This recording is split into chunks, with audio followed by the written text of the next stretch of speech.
Well, howdy there, Internet people. It's Bo again. So, today we are going to talk about Kennedy and that ad and the response to it and how everything played out.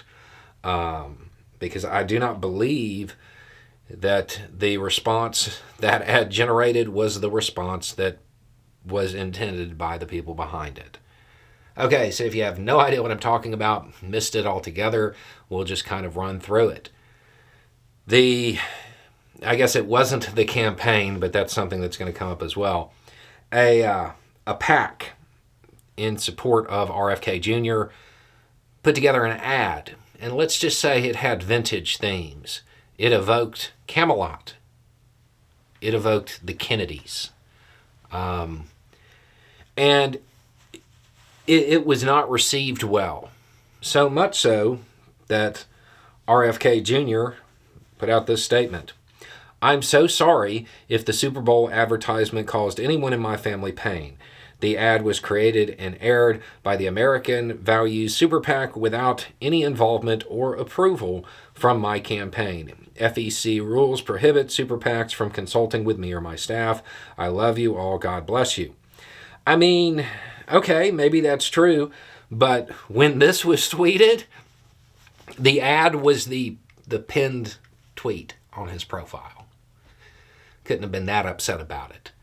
And that inconsistency was brought up by numerous people. The other thing to keep in mind is that the speed at which there was a response and a readiness from RFK's team has led a lot of people to suspect that perhaps maybe there was a little bit of coordination. There's no evidence that I've seen to support that other than the speed. Maybe they were just watching the game. But there's a lot of questions there as well. The other thing that I think needs to remind everybody of is the distance in time. Yeah, it's a vintage ad. Who exactly was the target audience for that? People who have fond memories of Camelot? Of that period in history? It's viewed as this great period in American history, but we're talking about the 60s. People who have clear, fond memories of politics from the 1960s, how old are they today?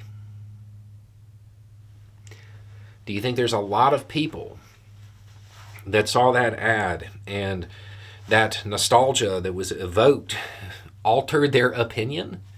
Probably not, especially considering most of the Kennedy family has endorsed Biden.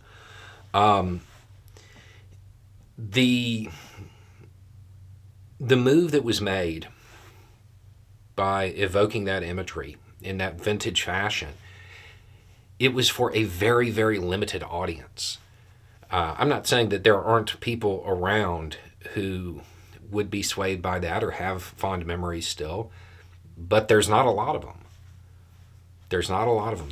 That was a while ago, and you're not just talking about reaching back to that year. You're talking about reaching back to that year and having people who have fond memories, who that imagery could actually evoke nostalgia. Overall, this was supposed to be one of RFK's big moves. It didn't go well. It caused backlash, and the target audience was pretty narrow. Certainly not enough to sway anything. And having to issue the apology, it just made it worse. It just went downhill from there. So, if this was a major candidate, this would be a huge issue for their campaign. I honestly don't think it's going to matter that much for RFK. I don't believe that this is going to be a huge detriment to the campaign, because those people who are following him already, they're pretty fervent in their support. So I don't think it's going to damage him too much, but I also don't think it's going to expand his position. Anyway, it's just a thought. Y'all have a good day.